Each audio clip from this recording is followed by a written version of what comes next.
Syukur kehadirat Allah Subhanahu wa taala. Semoga dengan mempelajari kalamnya, tafsirnya,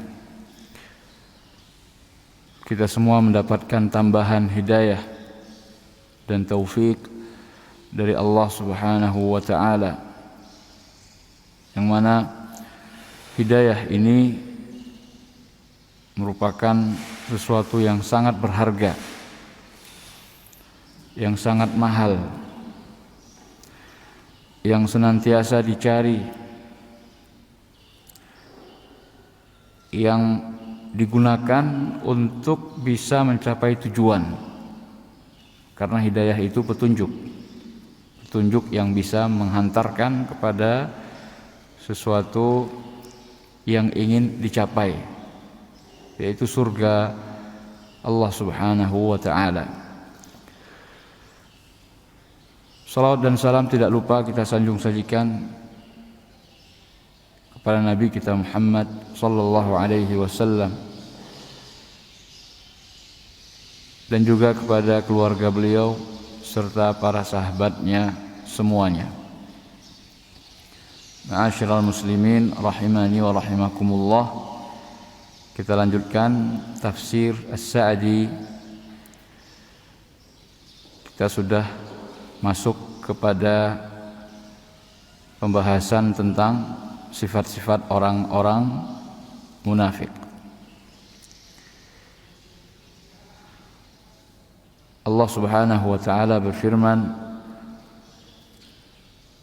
وَإِذَا قِيلَ لَهُمْ لَا تُفْسِدُوا فِي الْأَرْضِ قَالُوا إِنَّمَا نَحْنُ مُصْلِحُونَ أَلَا إِنَّهُمْ هُمُ الْمُفْسِدُونَ وَلَكِنْ لَا يَشْعُرُونَ. Dan apabila dikatakan kepada mereka, janganlah kalian berbuat kerusakan di muka bumi, mereka berkata, sesungguhnya kamilah orang-orang yang berbuat baik. Ketahuilah, sesungguhnya merekalah para perusak, orang-orang yang berbuat kerusakan, akan tetapi mereka tidak sadar. Qala Syekh Abdurrahman bin Nasir As-Sa'di, Syekh Sa'di berkata, yaitu idza nuhiya haula'il munafiqun 'anil ifsadi fil ard, apabila orang-orang munafik ini dilarang dari berbuat kerusakan di muka bumi, wa huwal 'amalu bil kufri wal ma'asi. Apa itu kerusakan di muka bumi? Berbuat kerusakan di muka bumi maksudnya adalah amalan kekufuran dan kemaksiatan. Jadi pada hakikatnya orang-orang yang kufur kepada Allah, bermaksiat kepadanya, itu adalah orang-orang yang merusak bumi. Kenapa demikian? Karena bumi diciptakan oleh Allah Subhanahu wa taala untuk dalam rangka digunakan sebesar-besarnya untuk ketaatan kepada Allah, agar kita menjadi pribadi-pribadi yang taat kepada Allah. Ketika kita tidak taat, berarti kita tidak sesuai dengan tujuan bumi diciptakan. Berarti kita merusak bumi. Karena tidak kita gunakan dalam rangka untuk taat kepada yang menciptakan bumi.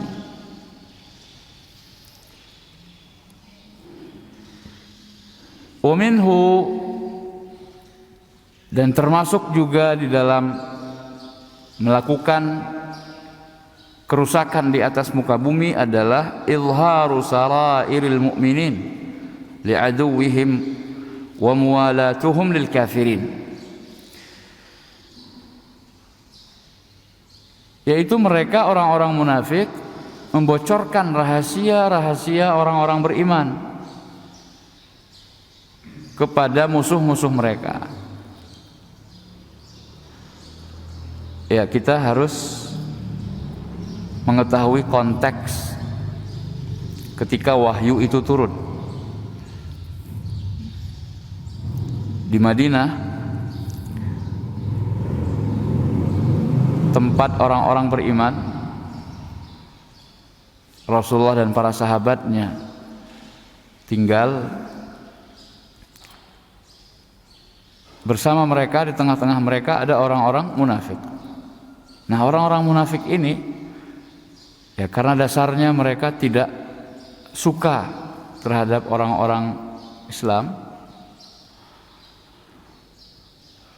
maka bagaimana caranya supaya kaum muslimin kalah? Salah satu caranya adalah orang-orang munafik bersekongkol dengan orang-orang kafir, membocorkan rahasia orang-orang beriman. Nah, ini juga termasuk al-ifsad fil ard, berbuat kerusakan di atas muka bumi. Dan termasuk juga berbuat kerusakan di muka bumi adalah loyalitas yang diberikan oleh orang-orang munafik kepada orang-orang kafir.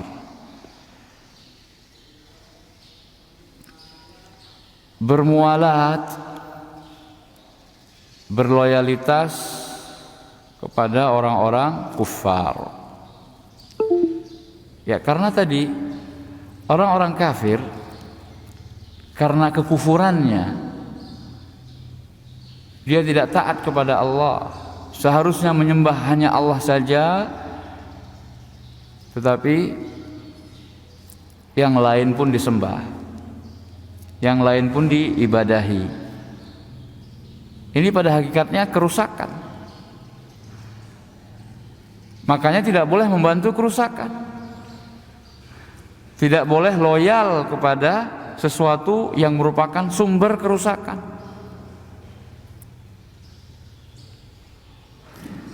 Qalu innama nahnu muslihun.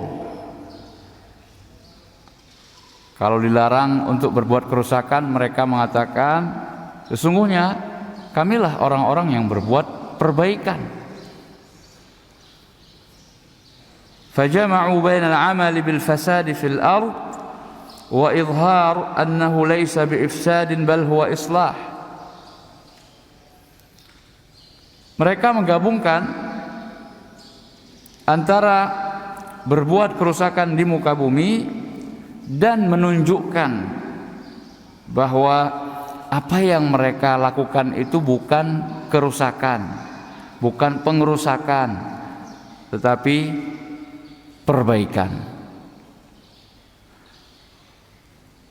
Jadi sudah berbuat rusak, kemudian mencitrakan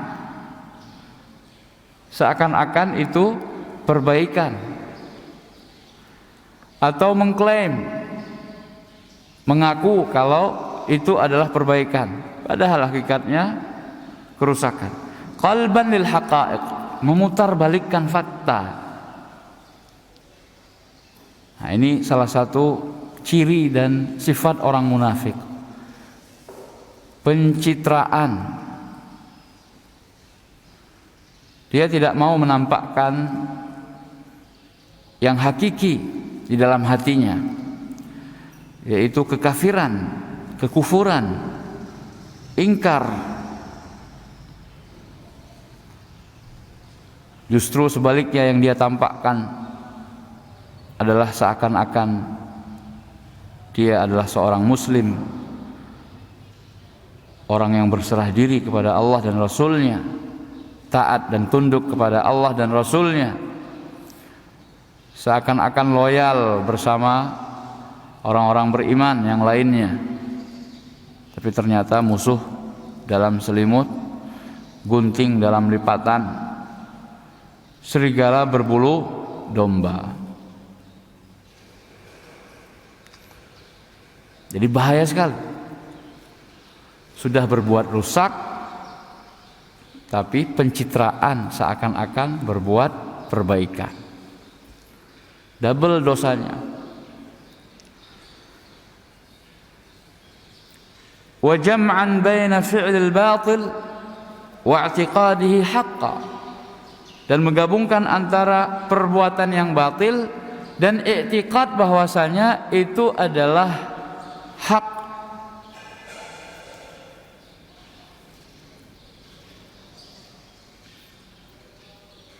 Ya fulan, jangan berbuat kerusakan.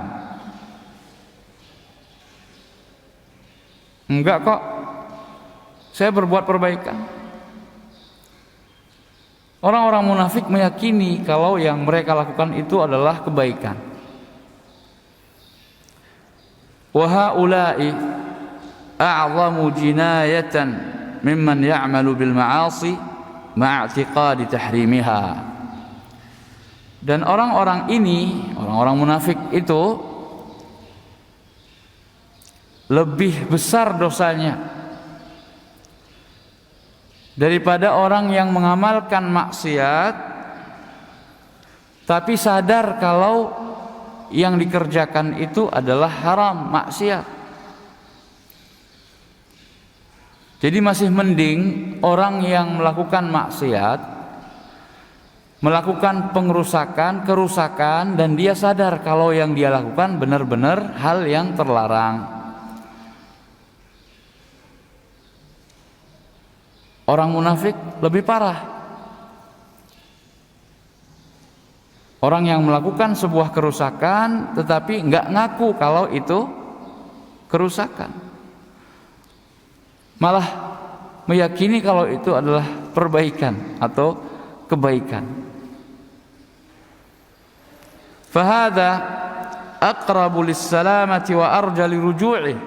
Orang yang mengerjakan maksiat dan dia sadar kalau itu maksiat, itu lebih dekat kepada keselamatan dan lebih besar harapannya dia bisa kembali bertaubat.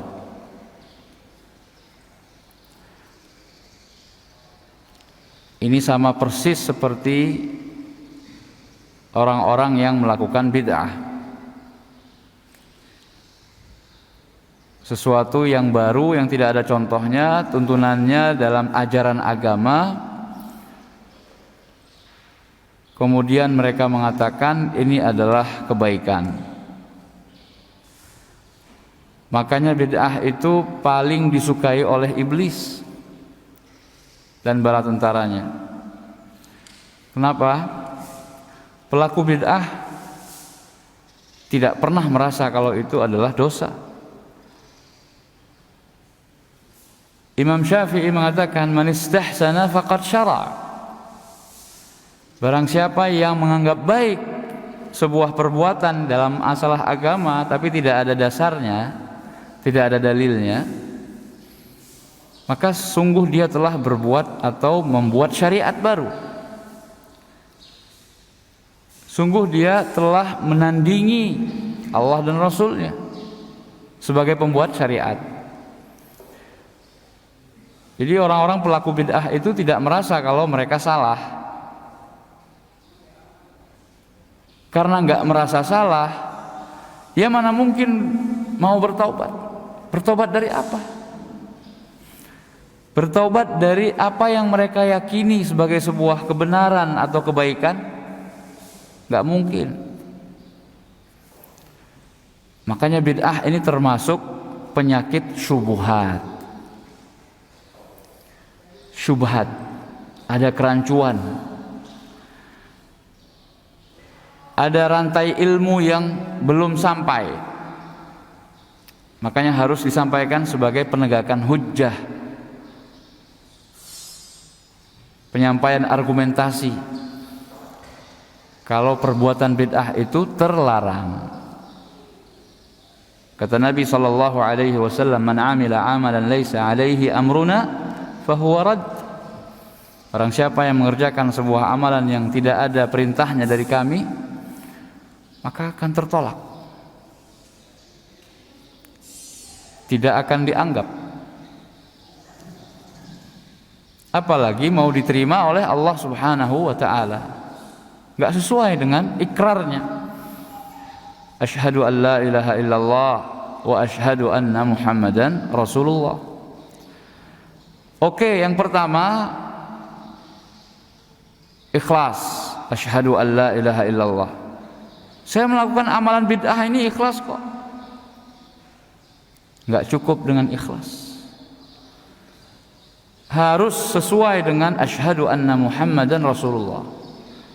Harus sesuai dengan konsep syahadat bahwasanya Muhammad adalah utusan Allah. Artinya apa? Seikhlas apapun ibadah amalan yang engkau lakukan, kalau tidak sesuai dengan apa yang dibawa oleh Muhammad sebagai utusan Allah, amalanmu enggak akan diterima. Amalan kita akan tertolak.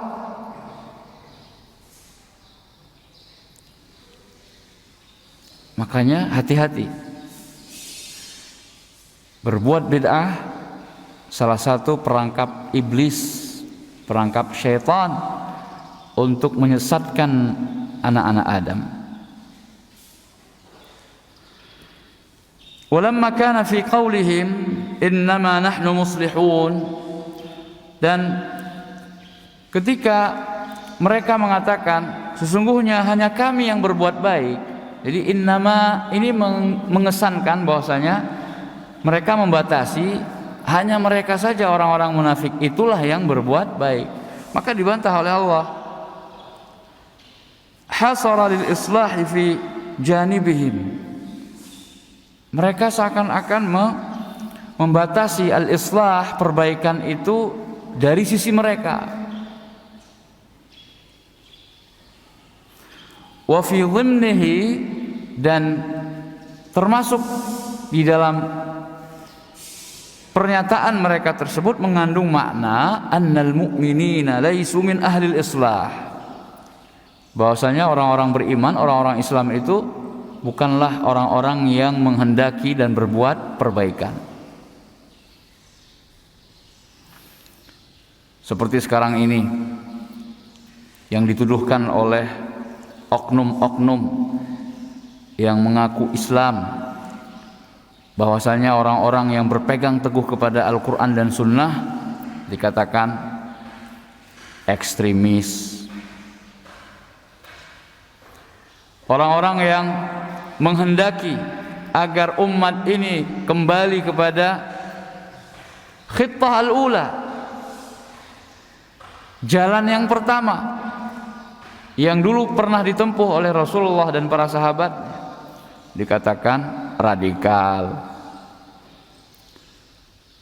dikatakan buat kerusakan, ngebom sana ngebom sini.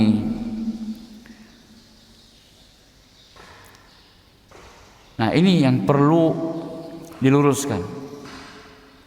Agama Islam nggak pernah mengajarkan terorisme, radikalisme, ngebom sana ngebom sini. Itu bukan ajaran atau konsekuensi dari jihad fisabilillah. Bukan seperti itu. Itu kerusakan, itu pengerusakan. Tetapi kembali berpegang teguh kepada Al-Quran dan Sunnah tidaklah berarti menjadi teroris. Ini harus dipahami. Kembali berpegang teguh kepada Al-Quran dan Sunnah tidak berarti harus menyakiti orang-orang yang di luar agama Islam. Bukankah Nabi SAW rahmatan lil alamin. Nah ini kita harus berada di tengah antara orang-orang yang mengaku sebagai Islam moderat, Islam yang lunak, sehingga mengatakan bahwa semua agama itu sama. Nggak boleh. Mereka sangat mengagungkan konsep rahmatan lil alamin. Betul. Ayo kita implementasikan rahmatan lil alamin. Bagaimana caranya supaya kita umat Islam ini benar-benar rahmatan lil alamin? Caranya bagaimana? Pegang teguh Al-Quran dan Sunnah. Jalankan Al-Quran dan Sunnah dalam kehidupan kita. Jangan konsep rahmatan lil alamin digaung-gaungkan, tetapi ketika datang waktu sholat yang 5 waktu yang seharusnya laki-laki itu berjamaah di masjid, lalu mengatakan agama itu kan masing-masing, kembalikan kepada hati masing-masing. Yang penting hatinya. Dia mau sholat di masjid, mau sholat di rumah, padahal tidak ada uzur. Ya, kita berbicara keadaan normal, tidak ada uzur yang membolehkan dia untuk meninggalkan sholat berjamaah di masjid. Lain halnya ketika ada uzur seperti wabah, pandemi, hujan, banjir, angin kencang, gempa, dan uzur-uzur yang lainnya, yang mana seseorang boleh meninggalkan berjamaah, dan itu sudah dibahas dalam kajian-kajian fikih. Dan juga kita tidak boleh ekstrim ketika berpegang teguh kepada Al-Quran dan Sunnah. Kita berbuat sesuatu yang tidak pernah dimaui oleh Rasulullah, menjadi pengebom sana pengebom sini, membunuh diri kita sendiri,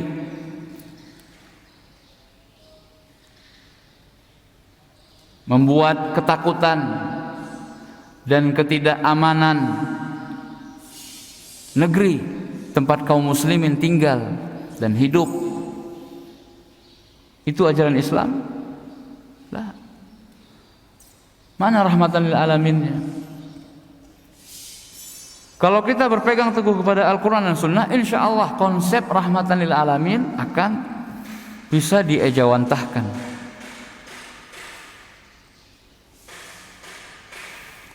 Makanya perlu pemahaman yang benar tentang konsep rahmatan lil alamin. Jangan cuma sekedar digaung-gaungkan tetapi nggak paham, atau hanya memahami secara parsial sebagian yang lain tidak dipahami dengan baik. Qallaballahu alaihim da'wahum. Ya, karena mereka mengaku hanya mereka saja yang berbuat baik, maka dibantah oleh Allah. Allah balik klaim mereka dengan firman-Nya, ala innahum humul mufsidun. Ketahuilah, justru merekalah sesungguhnya yang berbuat kerusakan. Para perusak itu adalah mereka, orang-orang munafik. Ini kata Allah, fa innahu la a'zama ifsadan mimman kafara bi ayatillah. Karena sesungguhnya tidak ada kerusakan yang lebih parah daripada kufur kepada ayat-ayat Allah. Kekufuran, kesyirikan, ini adalah dosa-dosa yang paling besar tingkatannya. Berbuat dosa tadi seperti yang sudah kita sampaikan di awal adalah termasuk usaha pengerusakan di muka bumi. Berbuat dosa sebagai gambarannya saja atau contoh ya, bumi ini kering, kerontang, hujan tidak kunjung turun, bukankah karena disebabkan dosa-dosa anak Adam?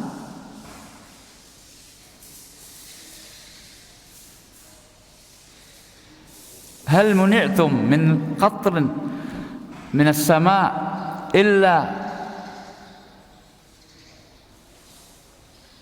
bidhunubi ibni Adam? Bukankah kalian dicegah dari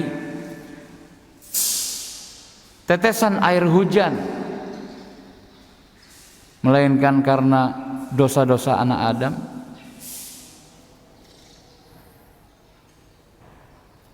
Makanya ketika musim kemarau kemudian hujan tidak turun-turun, kita dianjurkan untuk melaksanakan sholat istisqa, sholat minta hujan, yang mana syiarnya adalah istighfar, minta ampun, perbanyak istighfar. Semoga dengan permohonan ampun kita kepada Allah itu, kita diturunkan kepada kita hujan. Nah, bukankah yang menyebabkan pada akhirnya bumi menjadi rusak karena tidak turun-turun hujan, itu awalnya karena dosa-dosa kita? Iya. Maka jangan berbuat kerusakan di muka bumi ini.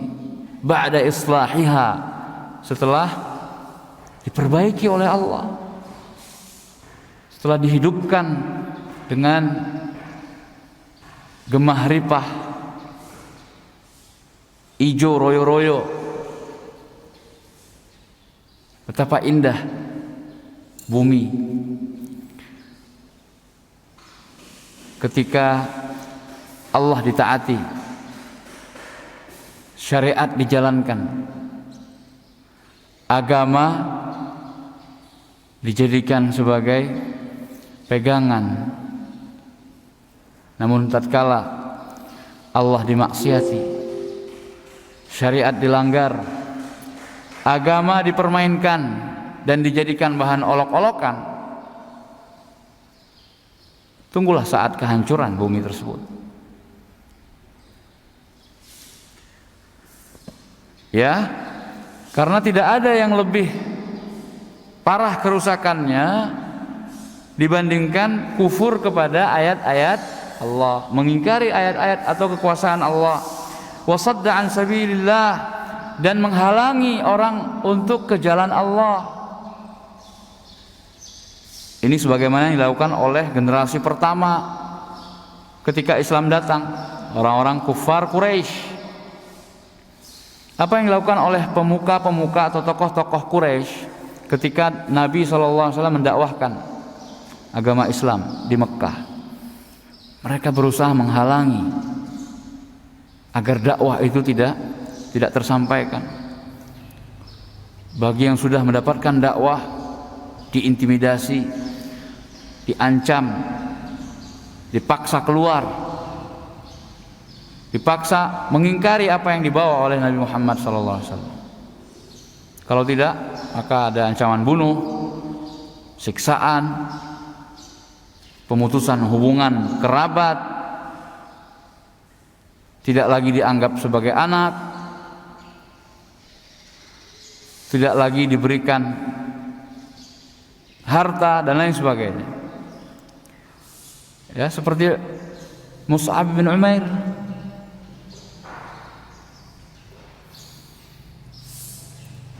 Pemuda yang lebih memilih jalan hidayah daripada kenikmatan duniawi, daripada bergelimang dengan harta, dia lebih baik mengambil jalan bersama Rasulullah SAW. Akhirnya apa? Menjadi pemuda yang miskin, yang sebelumnya pemuda yang kaya raya karena orang tuanya kaya raya. Mus'ab bin Umair itu terkenal kalau jalan dari minyak wangi yang dia pakai.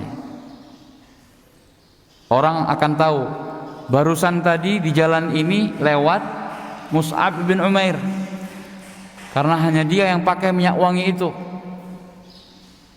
Karena minyak wangi yang sangat wangi tersebut mahal harganya, hanya bisa dibeli oleh saudagar yang kaya raya. Tapi tatkala dia lebih memilih jalan hidayah bersama Nabi Muhammad SAW, dia menjadi pemuda yang miskin, pakai baju ala kadarnya, makan juga tidak teratur, kadang makan, kadang lapar, jadi kurus, tak terawat badannya, sampai Nabi SAW sedih melihatnya. Dan tatkala mati syahid Mus'ab bin Umair pada saat perang Uhud, pakaian yang akan menjadi kafan Mus'ab bin Umair ini tidak mencukupi. Kalau ditutup kepalanya, kakinya kelihatan. Ditutup kakinya, kepalanya kelihatan. Akhirnya yang ditutup kepalanya, kakinya ditutupi dengan rumput idkhir. Allahul musta'an.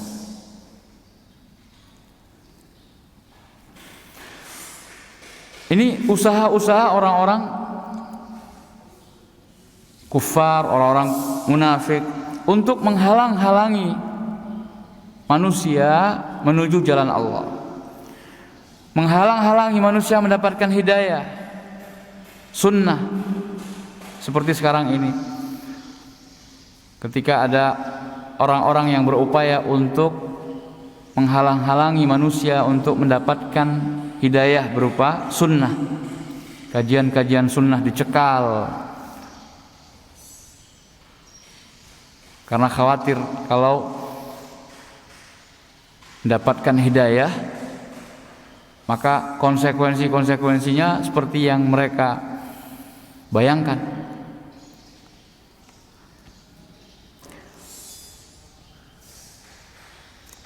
Wa khada'a Allah wa awliya'ah, dan menipu, berusaha melakukan tipu daya kepada Allah dan para walinya.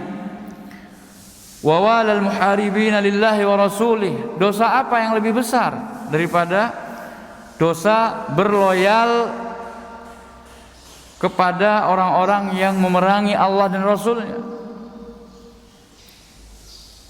Wa za'ama ma'a hadza anna hadza islah, dan mengklaim bahwasanya itu adalah usaha-usaha perbaikan, menghalang-halangi orang untuk mendapat hidayah perbaikan. Kebaikan itu kufur kepada ayat-ayat Allah, mengingkari kebesaran dan kekuasaan Allah. Kebaikan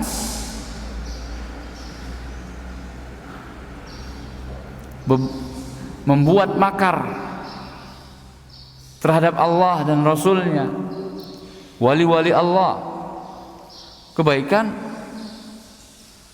pro kepada orang-orang yang memerangi Allah dan Rasulnya. Apakah itu kebaikan? A'zamu jinayah, bahkan itu adalah pidana terbesar, kejahatan terbesar.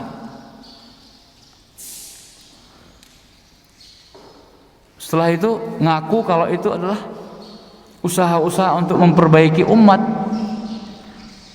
La haula wala quwwata illa billah. Fahal ba'da hadzal fasad fasad? Apakah ada kerusakan yang lebih parah daripada ini? Ini adalah kerusakan-kerusakan yang sudah sampai pada puncaknya. Kalau sudah sampai puncak, ya tinggal turun. Artinya nggak ada yang lagi lebih tinggi daripada hal tersebut. Hal ba'da hadzal fasad fasad? Masih tersisakah kerusakan yang lain yang lebih besar daripada yang tadi disebutkan? Walakin la ya'lamuna ilman yanfa'uhum. Akan tetapi mereka tidak mengetahui ilmu yang bermanfaat buat mereka. Wa in kanu qad alimu bidzalik. ilman taqumu bihi alaihim hujjatullah. Kalaulah mereka mengetahui ilmunya bahwasanya yang seperti itu rusak, enggak baik, maka ilmu itu merupakan bumerang atas mereka. Sudah tahu kalau yang melakukan seperti itu, maka konsekuensinya nanti di akhirat mendapatkan siksaan yang sangat pedih. Tapi tetap saja dilakukan.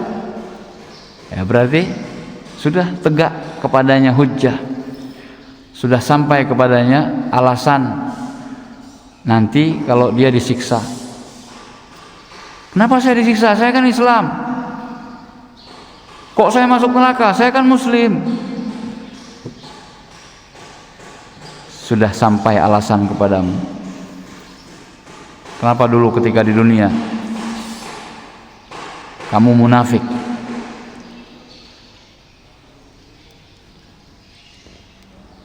Wa innama kana al-'amalu fil ardi ifsadan li'annahu sababun li fasadi ma 'ala al-ardi min al-hububi wath-thimari wal-ashjari wan-nabat. Di sini beliau menjelaskan kenapa perbuatan merusak bumi itu termasuk di dalamnya adalah perbuatan-perbuatan dosa dan yang sejenisnya. Li'annahu, karena itu merupakan sebab rusaknya apa yang ada di atas bumi, seperti biji-bijian, tumbuh-tumbuhan, buah-buahan, pepohonan, tanam-tanaman. Lamma yahsulu fiha minal afat, tatkala tanam-tanaman, tumbuh-tumbuhan tersebut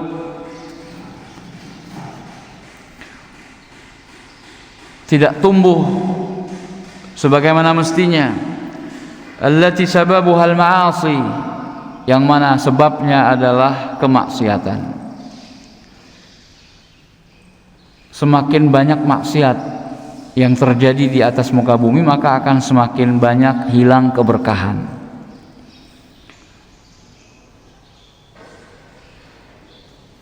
Wa li'anna al-islaha fil ardi an tu'mara bi ta'ati Allah wal iman bih, dan karena perbaikan di muka bumi itu adalah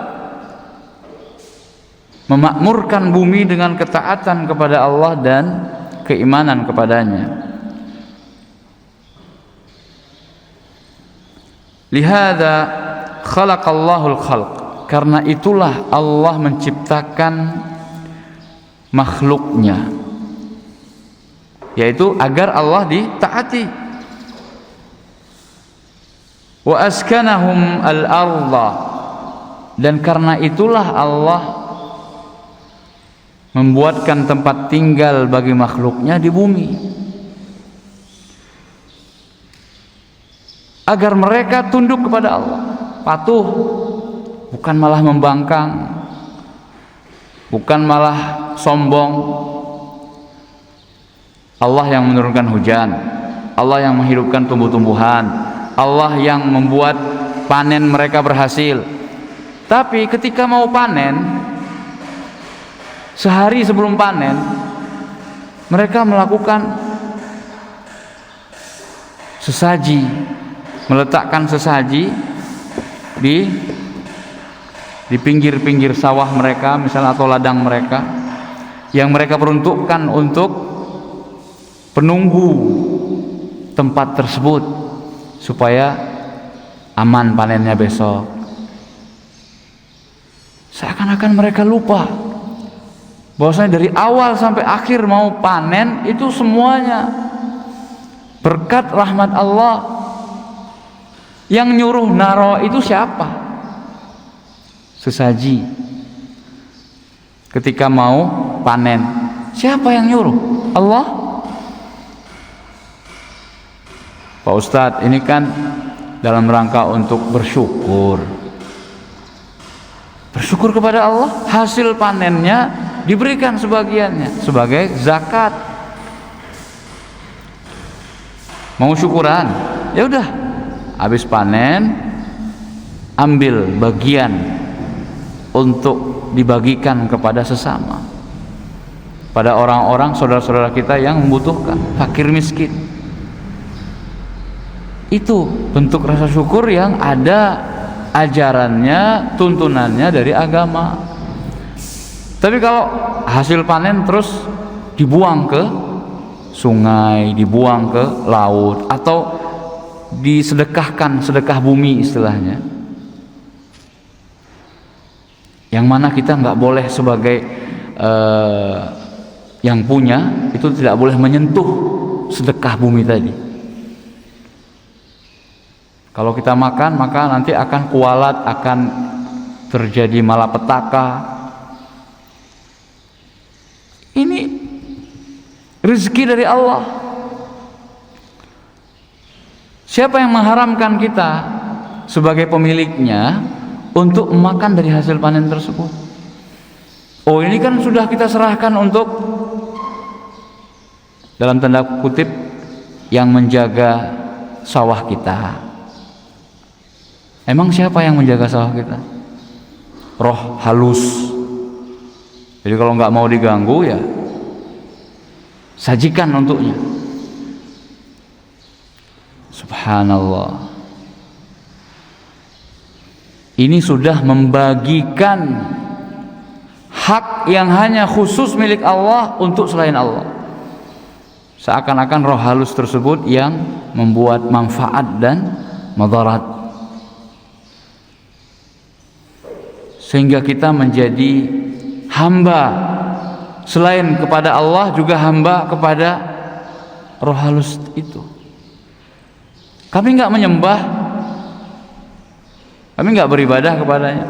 Itulah bentuk peribadatan, ketika hati sudah bergantung kepada sesuatu selain Allah.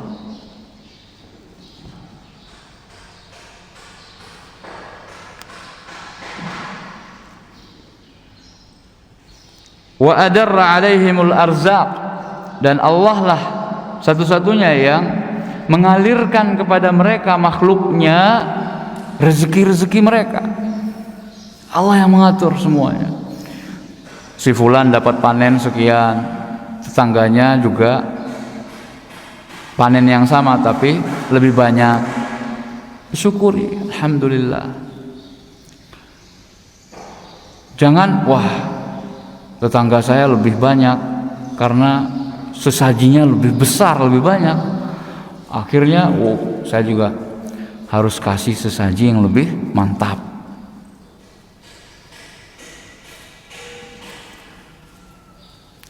Sedekah, karena Allah Subhanahu wa ta'ala akan mengganti sedekah yang kita keluarkan menjadi sesuatu yang lebih besar dan lebih baik lagi. Imma disegerakan di dunia maupun nanti ditunda di akhirat.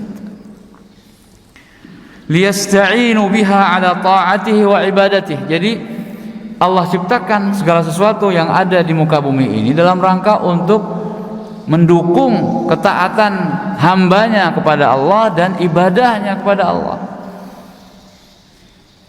Jadi kalau malah menggunakan rizki Allah untuk bermaksiat kepada Allah, ini kan luar biasa durhaka.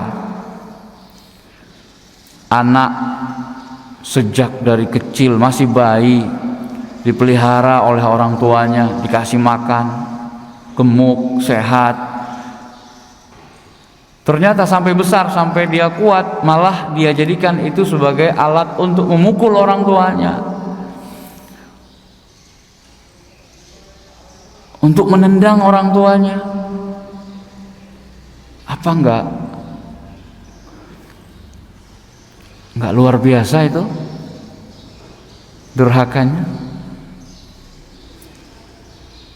Jerih payah orang tuanya ternyata hanya untuk membuat orang tuanya menderita.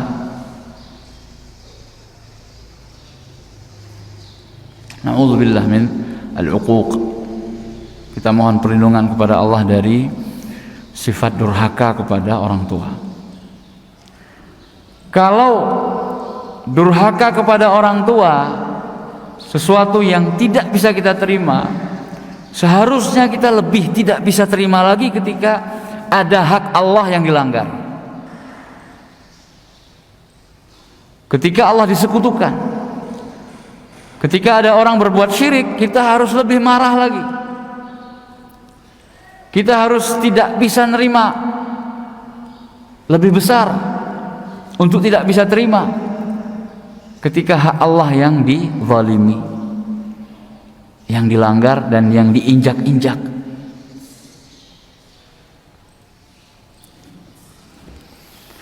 Fa idza amila fiha bidhiddihi kana sa'yan fiha bil fasad. Maka apabila seseorang beramal di dalamnya, di muka bumi ini, untuk sesuatu yang berlawanan dengan tujuan Allah menciptakan bumi, Allah menyediakan seluruh fasilitas yang ada di bumi, maka itu adalah usaha untuk berbuat kerusakan di muka bumi. Nah, ini dia kesimpulan beliau yang tadi sempat pertama sudah kita singgung. Wa ikhraban laha amma khuliqat lah, dan itu merupakan usaha pengerusakan di muka bumi dari apa yang merupakan tujuan penciptaan bumi dan isinya itu sendiri. Wa ma khalaqtul jinna wal insa illa liya'budun. Tidaklah aku menciptakan jin dan manusia kecuali untuk menyembahku, untuk beribadah kepadaku.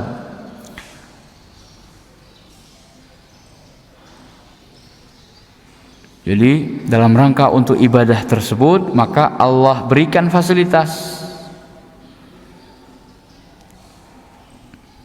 Ada selain bumi yang dibuat seperti atau sedemikian rupa seperti ini?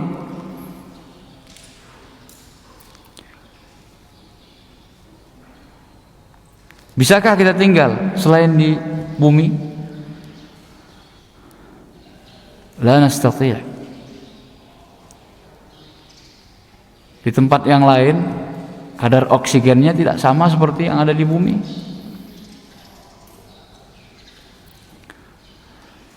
Alhamdulillah.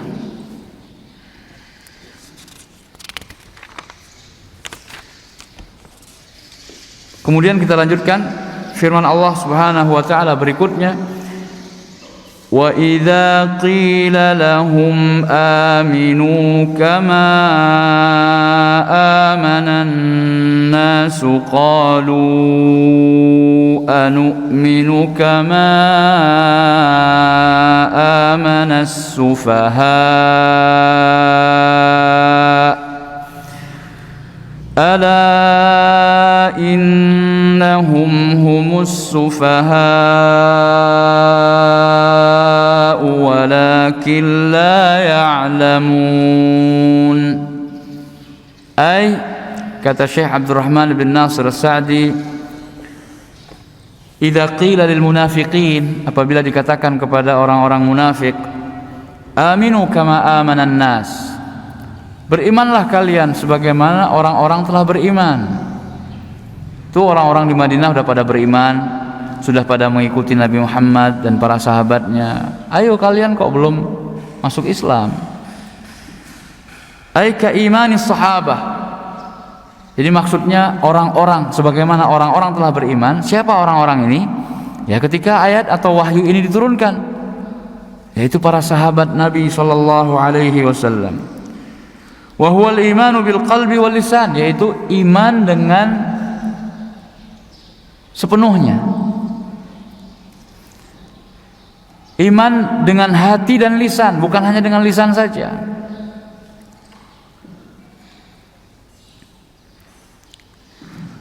Qalu biza'mihim al-batil, lalu mereka pun mengatakan dengan klaim mereka yang batil, anu'minu kama amana as-sufaha, apakah kami harus beriman seperti telah berimannya orang-orang bodoh itu? Jadi orang-orang munafik di Madinah waktu itu menganggap orang-orang yang beriman kepada Rasulullah sallallahu alaihi wasallam adalah orang-orang sufaha, bodoh.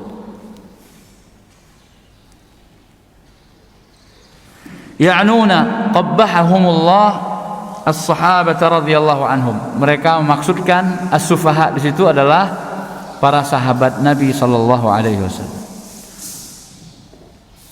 Semoga Allah menjelekkan mereka. Liza'mihim anna safahahum awjaba lahumul iman wa tarkal awtan wa mu'adatal kuffar. Karena sangkaan mereka bahwa kebodohan orang-orang yang beriman kepada Nabi Muhammad SAW, yaitu para sahabat itu, mewajibkan mereka untuk beriman dan meninggalkan negeri mereka serta memusuhi orang-orang kafir. Wal aqlu indahum yaqtadi dhidda dhalik. Dan kecerdasan menurut mereka seharusnya lawan dari itu semua, yaitu tidak beriman dan tetap loyal kepada orang-orang kafir. Fanasabuhum ila safah, lalu mereka menisbatkan kebodohan kepada para sahabat. Wa fi dhimni dzalik annahum humul uqala, dan konsekuensinya mereka menyangka merekalah orang-orang yang berakal, orang-orang cerdas, orang-orang pintar. Arbabul hija wan nuha, yang memiliki akal dan kecerdasan. Faraddallahu dzalika alaihim, lalu Allah membantah mereka. Wa akhbara annahum humus sufaha, dan Allah mengkhabarkan bahwa merekalah orang-orang munafik itu yang bodoh. Alal haqiqah, sebenarnya orang bodoh yang sebenarnya adalah orang yang enggak jelas. Islam atau kafir, enggak jelas. Lianna haqiqat as-safah jahlul insani bimasalih nafsih, karena kebodohan yang hakiki itu adalah ketidaktahuan manusia terhadap apa yang bermanfaat untuk dirinya. Orang bodoh adalah orang yang tidak tahu apa yang berguna bagi dirinya. Wa sa'yuhu fima yadhurruha, kebodohan itu adalah usaha melakukan apa-apa yang bermudarat baginya. Safih, anak-anak yang masih berusia di bawah remaja, balita, di atas balita sedikit, umur 6 tahun, 7 tahun, ini masih dikatakan safih di dalam pengelolaan uang. Makanya anak-anak kecil itu tidak boleh diberikan uang yang banyak, karena mereka belum bisa memanage, mengatur keuangan itu dengan baik. Nanti dikasih uang 100.000, lalu dibeli jajan permen karet semuanya 100.000, karena dia tidak tahu apa yang bermanfaat bagi dirinya yang sebenarnya, ya, dan dia mengerjakan sesuatu yang mudarat. Wa hadhihi sifatu muntabiqatun alaihim, dan sifat ini terwujudkan pada mereka, ada pada orang-orang munafik. Sudah jelas Nabi SAW itu memiliki mukjizat, mendatangkan atau membawa sesuatu burhan, keterangan dan penjelasan yang sangat nyata, menunjukkan kalau beliau benar-benar Nabi. Karena nggak mungkin kalau bukan Nabi bisa seperti itu. Ya, sudah sangat jelas. Tapi mereka tidak mau juga beriman dengan sebenarnya. Siapa yang bodoh? Para sahabat atau orang munafik? Orang munafik. Kama anna al-aqla wal hija ma'rifatul insan bimasalihi nafsi. Sebaliknya, kecerdasan itu adalah pengetahuan seorang manusia terhadap apa yang bermanfaat untuk dirinya. Wasa'yu fima yanfa'uh, dan berusaha untuk berbuat sesuatu yang mendatangkan manfaat. Wa fi daf'i ma yadhurruh, dan berusaha mencegah sesuatu yang akan memudaratkan dirinya. Wa hadhihi as-sifatu muntabiqatun 'ala as-sahabati wal mu'minin, dan sifat ini, cerdas, pintar, itu ada pada para sahabat dan orang-orang yang beriman kepada Rasulullah Muhammad sallallahu alaihi wasallam. Fal ibratu bil awsaf wal burhan, maka standarnya, patokannya itu untuk mengatakan oh ini cerdas, oh ini bodoh, itu pada sifat, pada karakter, la bid da'awa al mujarradah, bukan hanya pada klaim dan pengakuan belaka. Kan orang-orang munafik yang mengatakan anu'minu kama amana sufaha, mereka yang pertama sekali memberi gelar bodoh kepada orang-orang yang beriman. Orang-orang munafik seperti Abdullah bin Ubay bin Salul mengatakan, itu yang ikut Nabi Muhammad siapa? Kan orang-orang rendahan di antara kita, orang-orang bodoh, safih,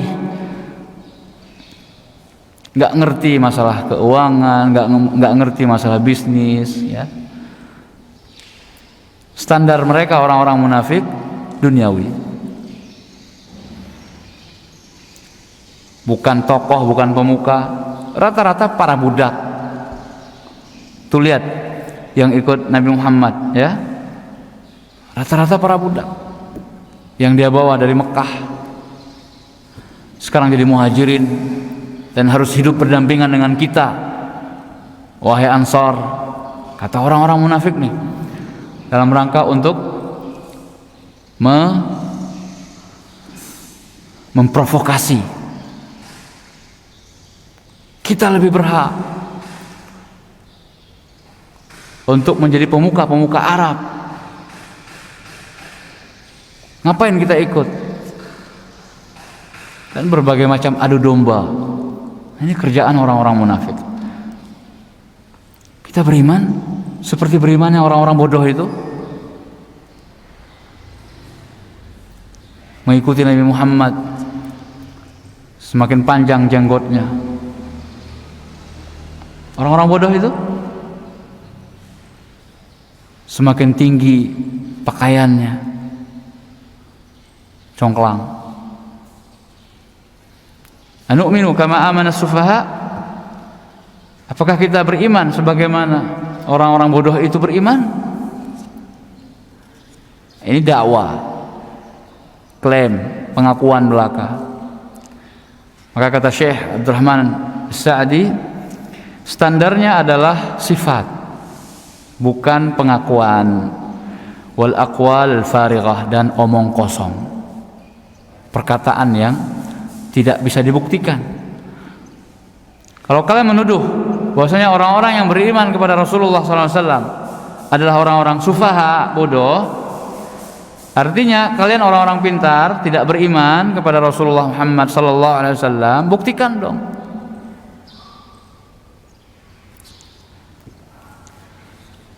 Insya Allah akan kita lanjutkan pembahasan tentang sifat-sifat orang munafik pada kesempatan yang akan datang, karena pembahasan tentang munafikin ini adalah pembahasan yang panjang, bahasan yang Allah Subhanahu wa taala jelaskan juga dengan ayat-ayat yang lebih banyak daripada penjelasan tentang orang beriman dan orang-orang kafir yang sudah jelas. Maklum saja, karena membahas sesuatu yang sifatnya samar, tersembunyi atau disembunyikan, maka perlu ada usaha untuk membongkar kedok-kedok mereka orang-orang munafik, supaya kita tidak tertipu supaya kita tidak terpengaruh dengan propaganda-propaganda orang-orang munafik. Ingat, orang munafik bukan hanya di zaman ketika turunnya wahyu, tapi sampai akhir zaman, sampai kiamat nanti masih ada saja orang-orang munafik. Bahkan sebagai dalilnya ya, ketika Dajjal sudah keluar, ketika Dajjal nanti sudah keluar dan dia sampai ke Madinah, ketika mau masuk Madinah karena nggak bisa masuk, maka hanya bisa tertahan di daerah dekat Gunung Uhud. Di sana Dajjal akan menghentakkan kakinya, kemudian membuat Madinah jadi bergetar seperti gempa. Ini salah satu fitnah yang akan dilancarkan oleh Dajjal. Maka kayak gempa begitu, akhirnya apa? Orang-orang munafik yang ada di Madinah pada waktu itu akan keluar bergabung dengan Dajjal. Maka pada hari itu kata Nabi SAW, Yaumul Khalas, disebut dengan hari pembersihan, pembersihan kota Madinah dari orang-orang munafik. Itu artinya apa? Sampai akhir zaman nanti orang-orang munafik itu akan tetap ada. Na'udzubillah. Kita berlindung kepada Allah dari sifat-sifat kemunafikan yang ada pada diri kita. Semoga tidak menjadikan kita tergolong kepada orang-orang munafikin. Hadza wa sallu ala nabiyyikum Muhammadin sallallahu alaihi wasallam wa akhiru da'wana alhamdulillahi rabbil alamin. Kita tutup dengan membaca doa kafaratul majlis. Subhanakallahumma wa bihamdik, asyhadu an la ilaha illa ant, astaghfiruka wa atubu ilaik. Assalamualaikum warahmatullahi wabarakatuh.